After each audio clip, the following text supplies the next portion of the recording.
This is my farm, which I bought at a blind auction without any inspection. At the beginning, I have no idea what condition it's in or what's waiting for me there. I only know it was once a large agricultural enterprise. If that sounds interesting to you, leave a like and let's get started. When I arrived at the property, I was shocked by what I saw. This wasn't just an abandoned farm. This was a former business that had clearly been stripped bare. The place looked like it had been forgotten for years, with equipment scattered everywhere and buildings barely standing. Let me show you what I found here. 3 fields spread across the property. The first field was covered with dried wheat, golden stalks standing tall but completely dead from never being harvested. The second field was a disaster, completely overrun with thick weeds that had taken over every inch of soil. And the third field had wilted sunflower plants, their heads drooping and brown, a sad reminder of what could have been. There's also this massive old silo standing here. Despite its age, it looks surprisingly sturdy and solid. The structure hasn't collapsed like I expected. It's built to last. This silo will definitely come in handy later. And here's the main house. It used to serve as quarters for the farm personnel. The previous owner must have let workers live here. Now it's where I'll be staying while I restore this place. It's old and worn, but the roof is intact and the walls are solid enough. Around the property, I can see several garages and sheds. Some of them with old equipment and some completely empty. Some of it is hidden in the bushes, some buried under years of overgrowth. It's like a treasure hunt, except most of the treasure is probably broken. So let's see what we have here. First, I found 2 old tractors on the property. One was in the shed, the other in the bushes. Cool. Let's take a look at them. I tried to manually crank the engine of the first tractor, and I was in for a fiasco. The engine is seized, and honestly, it looks like it's been sitting here for a decade. The second tractor is in slightly better condition, but it has a problem. The diesel pump is removed. Without that pump, this tractor isn't going anywhere. But here's the good news. I found a replacement diesel pump in this shed near the tractor. Someone left it behind, probably planning to install it, but never got around to it. This pump might just save this tractor. I also discovered an old combine harvester hiding in one of the sheds. It's covered in dust and dirt, and there's one major problem. It doesn't have a cutting header attached, just the main body. I immediately climbed into the cab.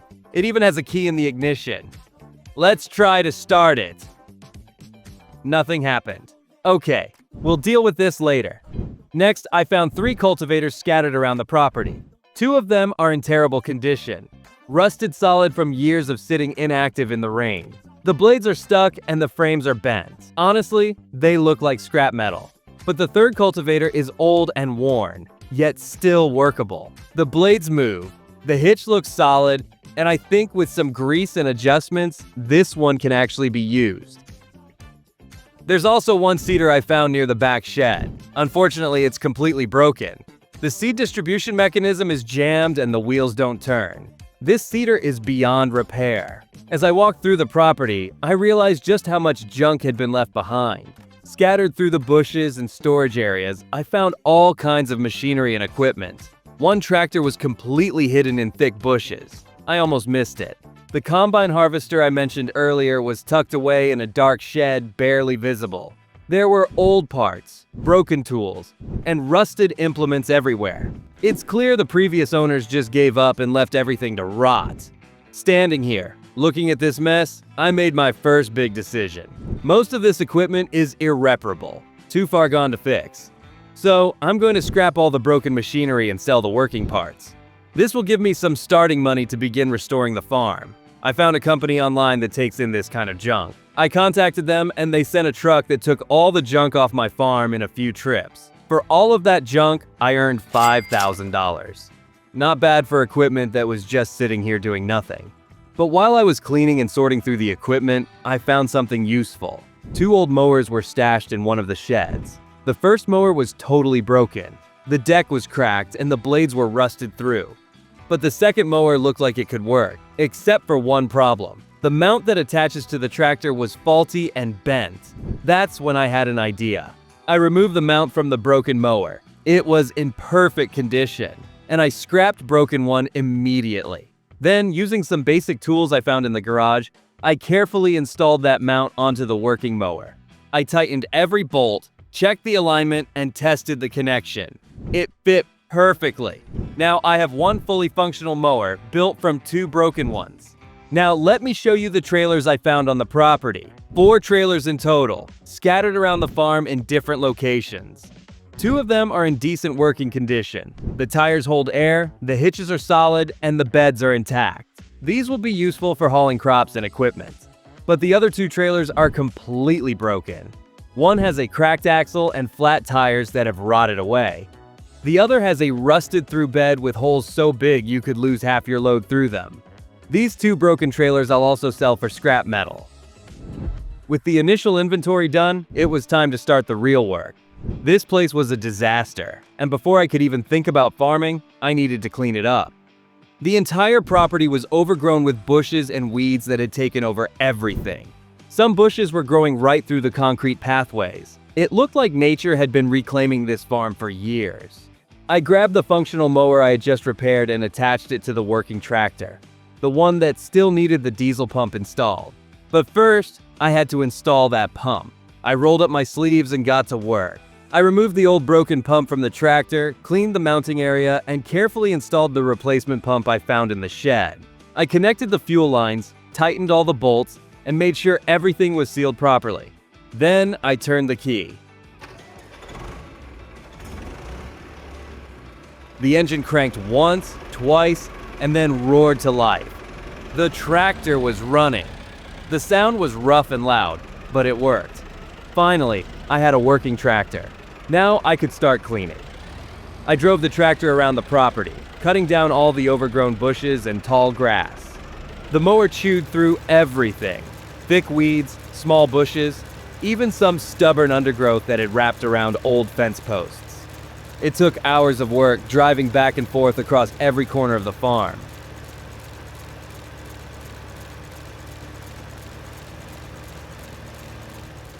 But slowly, the property started to look cleaner. The roadways became visible again. The parking areas cleared up.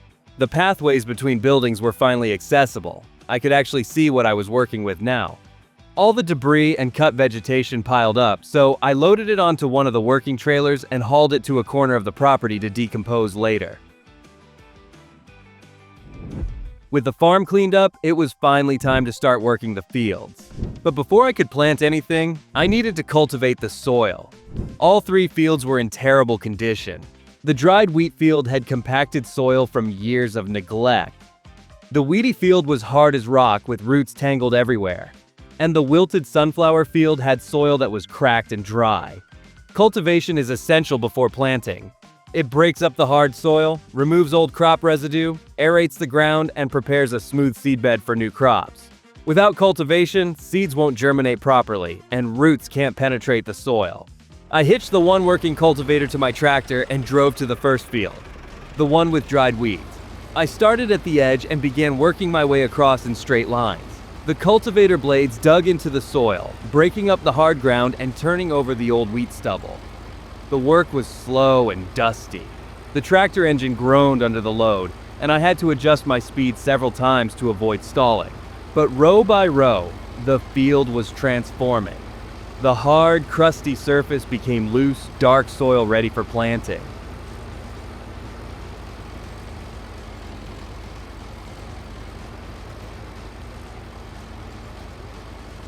Next, I moved to the weedy field. This one was even harder. The cultivator blades kept getting tangled in thick weed roots, and I had to stop multiple times to clear them out. The soil here was packed solid, and the tractor struggled to pull the cultivator through. I lowered my speed even more and made several passes over the worst areas. After hours of work, the weedy field was finally cultivated. The weeds were buried and the soil was loose and workable. The third field with wilted sunflowers was next. The sunflower stalks were brittle and dry, snapping easily as the cultivator passed over them. The soil here was dusty and cracked, but it broke up more easily than the others. I made careful passes across the entire field, ensuring every inch was properly cultivated.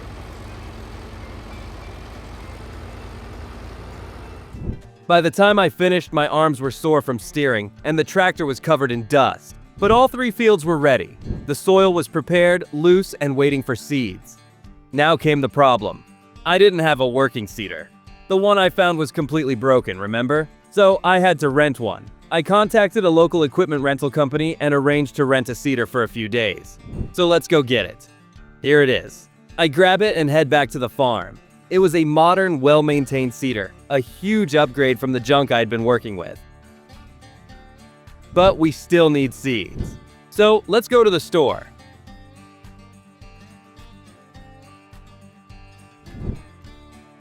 I bought bags of seeds, wheat seeds for 2 fields and grass seeds for the 3rd field.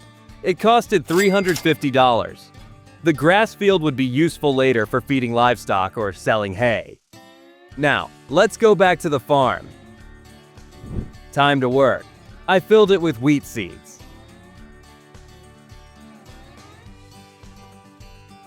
Then I drove to the first cultivated field and started planting. The seeder worked perfectly, dropping seeds at consistent intervals and covering them with soil as I drove. I made careful straight passes across the field, ensuring complete coverage with no gaps. The work was satisfying, watching the bare soil transform into neat rows of planted seeds. After finishing the first field, I moved to the second and planted more wheat.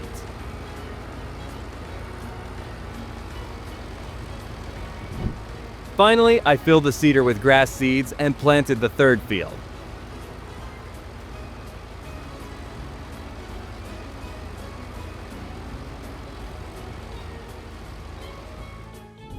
By the end of the day, all 3 fields were planted. The seeds were in the ground, and now all I could do was wait for them to grow. With the seeds in the ground, I need to return the rented seeder to the company. Done. Now I had some time before the crops would grow, so I decided to tackle another big project. That old combine harvester I found earlier. Remember, I tried starting it when I first arrived, but nothing happened. Now it was time to figure out what was wrong and get it running. I walked over to the shed where the combine was parked and climbed back into the cab. The key was still in the ignition where I left it. First, I checked the basics. The fuel gauge showed empty. That could be the problem right there. I grabbed a fuel canister from storage and poured diesel into the tank.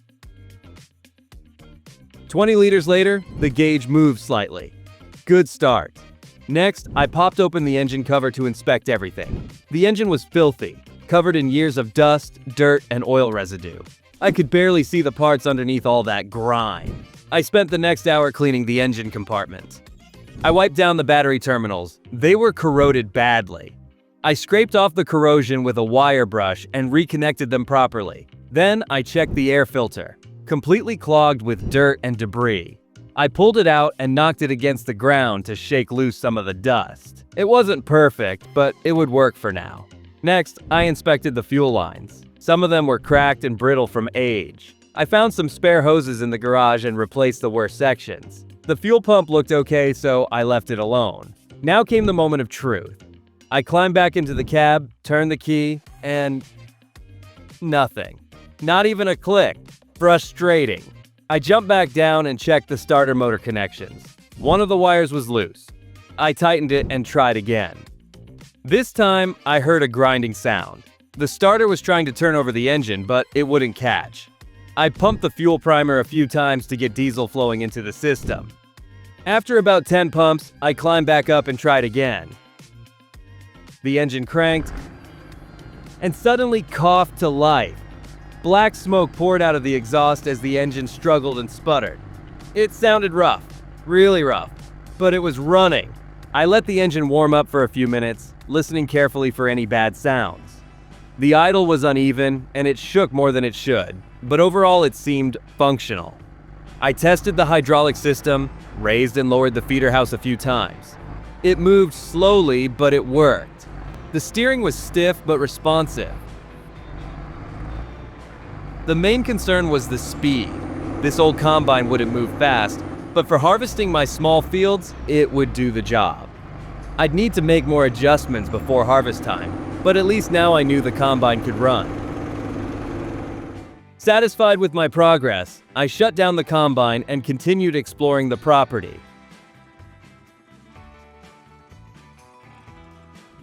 In the far corner behind one of the old sheds, I spotted something partially buried under branches and tall grass. I pushed aside the vegetation and found an old baler. Finally. This could be useful for making grass bales from the grass field I planted. But as I got closer and inspected it, my excitement faded. This baler was in terrible condition, worse than anything else I'd found so far. The pickup mechanism was completely rusted through. The plunger that forms the bales was seized solid and wouldn't move at all. The twine holders were broken off entirely. Even the tires were flat and cracked beyond repair. I tried moving some of the parts by hand, but everything was frozen in place. There was no saving this machine. It was completely broken. Not worth the time or money to repair. So I made the decision right there. This baler would be scrap for parts and scrap metal value. I contacted the same company that hauled away my previous broken equipment. They came out the next day, looked at the baler, and offered me a small amount for it. Not much, but better than letting it sit and rust away completely. They loaded it onto their truck and took it away. One less piece of junk cluttering up my farm. After they left, I continued walking around the property, checking areas I hadn't fully explored yet. On this side of farmland hid something unexpected. A sheep pen. It was a simple wooden structure with metal fencing, weathered and worn but still standing. The gate was hanging off its hinges, and the water trough was bone dry, but the basic structure was solid. This pen must have been used years ago when the farm was still operational. An idea formed immediately. I could buy some sheep. They don't require massive amounts of care. They produce wool that can be sold for profit, and the grass field I planted would be perfect for feeding them. Sheep would add another income stream to the farm without requiring expensive equipment. I grabbed my phone and searched for local livestock dealers. I found one just a few miles away that specialized in sheep.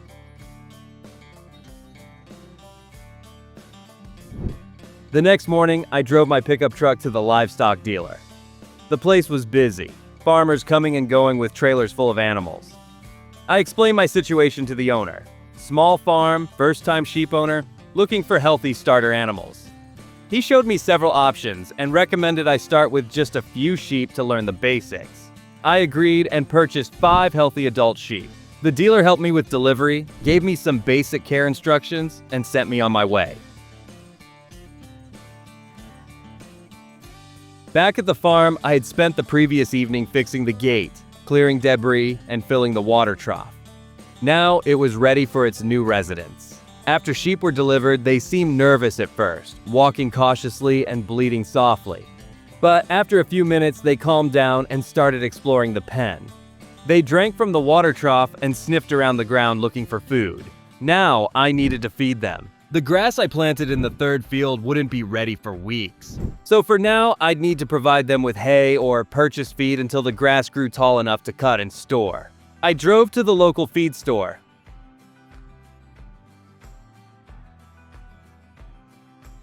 I bought a couple of grass bales. It cost me $250, but it would last until I could produce my own feed from the grass field.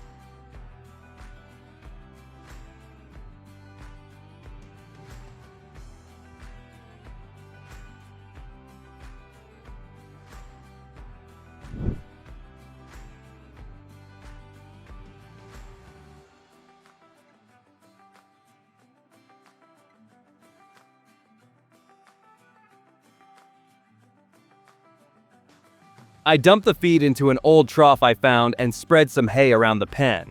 The sheep immediately started eating, seeming content with their new home.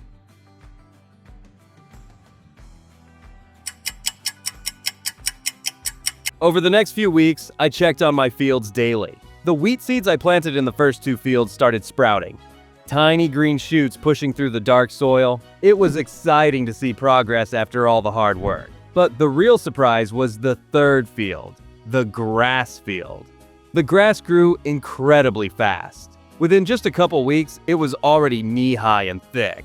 Perfect timing because my sheep were running low on feed. Now came the challenge. How do I harvest this grass and get it to the sheep? I still had that repaired mower I used for clearing bushes. I hooked it up to the tractor and drove out to the grass field.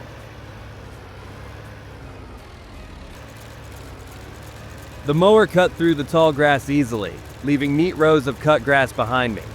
The smell of fresh cut grass filled the air as I worked.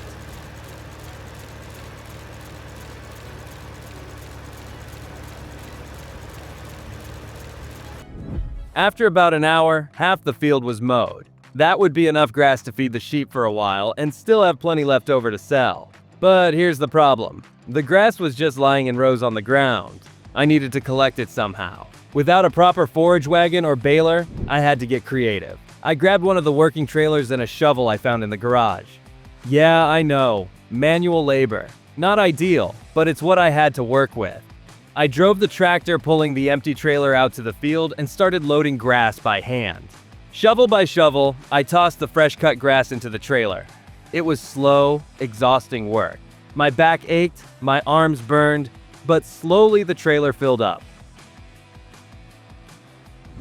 Once the trailer was packed full, and I mean completely stuffed, I drove it back to the sheep pen.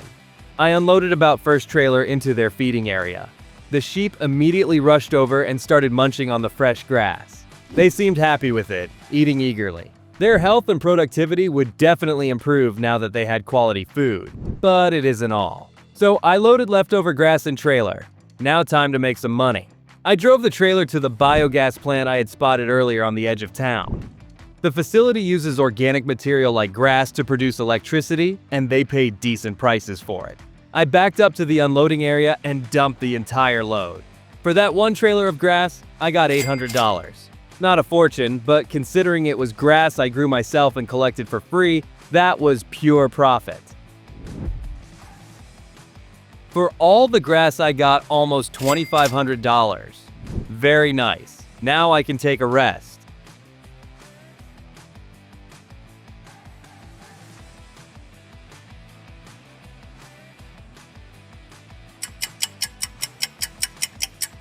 Meanwhile, summer arrived and the wheat fields were turning golden. The crops were almost ready for harvest. That meant it was time to get the combine harvester fully operational.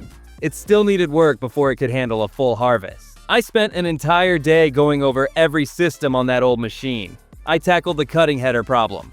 The combine didn't have a header attached, remember? I searched online and found a used header being sold by a farmer 2 towns over. At the same time, I'll check the combine harvester on the go. It was moving slowly, but confidently. That pleased me.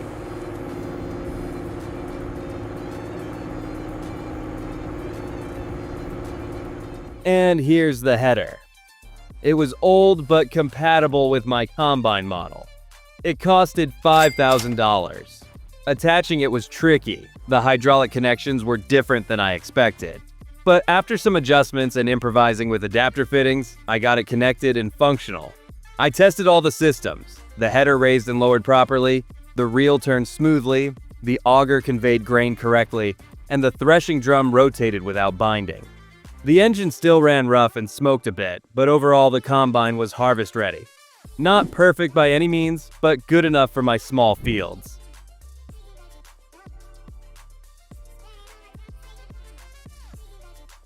I parked it near the first wheat field, ready to go when the time came. A week later, the wheat was completely ripe, golden yellow, and ready for harvest. It was early morning when I climbed into the combine for the first real harvest. My hands were sweating from nerves and excitement. I turned the key, the engine coughed to life, and I engaged the header. The reel started spinning, the blades dropped to cutting height, and I pushed forward into the wheat. The combine moved slowly through the field, cutting wheat stalks and pulling them into the threshing system. I could hear the grain being separated from the chaff inside the machine. The grain tank level indicator slowly started rising. It was working. The combine was actually harvesting my crop. The process was slower than modern machines, but steady progress is still progress.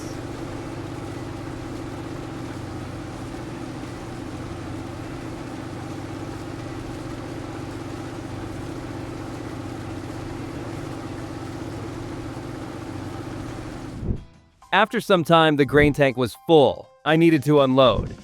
So I followed the tractor. Then I took the trailer. And I drove to the field. Then extended the unloading auger, positioned it over the trailer, and opened the valve.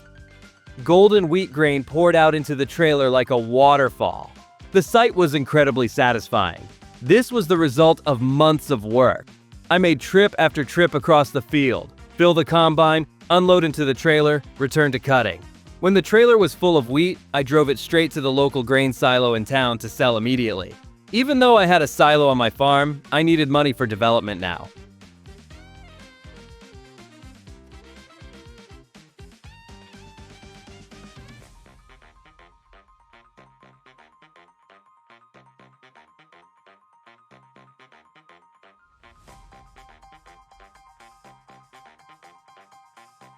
For that first trailer load, I received $10,000. That felt amazing. Real income from crops I planted and harvested myself. The harvest continued for some more hours. The combine broke down once, a belt snapped, but I replaced it and kept going.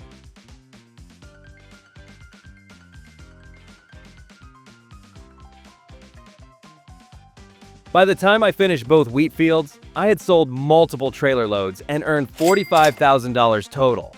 After deducting the costs of seeds, fuel, and equipment repairs, I still made a solid profit. The farm was finally producing income. With the harvest complete, I decided to improve my equipment, namely my tractor. To start with, I sold my tractor and got $7,000 for it. Not bad. To replace it, I bought this tractor for $32,000.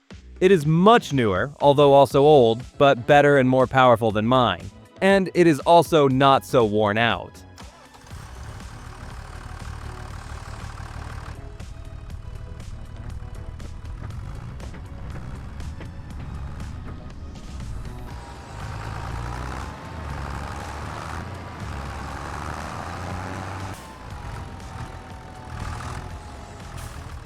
Then I returned my attention to the sheep. I checked the sheep pen and found first pallets of wool waiting near the collection area. Each pallet represented weeks of wool growth from my small flock. To load them, I need a forklift. So I went online. There, for only $4,000, I found one. I made an appointment and went to buy it. Here it is. And it fits my tractor perfectly. Great. Now back to the farm.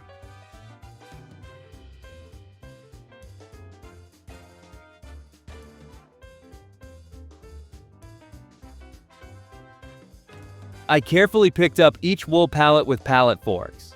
One by one, I loaded them onto the trailer. 6 pallets total from my first wool production.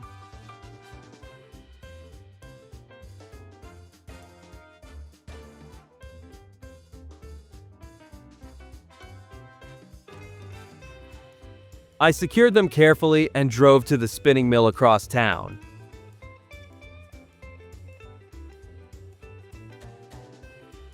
This facility buys raw wool and processes it into fabric.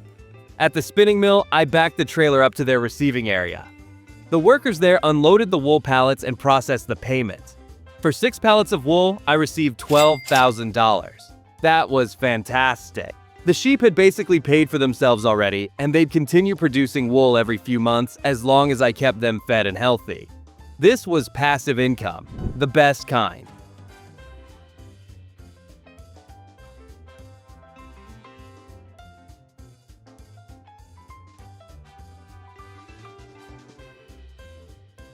Now, as I stood on my farm looking around at everything I had accomplished, it was hard to believe this was the same place I bought at that blind auction. 1 year had passed since I arrived here not knowing what to expect.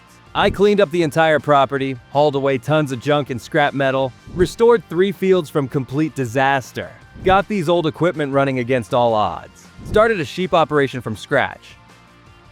Financially, I started with just the money from scrapping broken equipment. Now, after 1 year, I have steady income from multiple sources. The farm is profitable, not getting rich, but definitely sustainable and growing. This farm that nobody wanted, that was stripped bare and left to rot, is now a functioning agricultural business.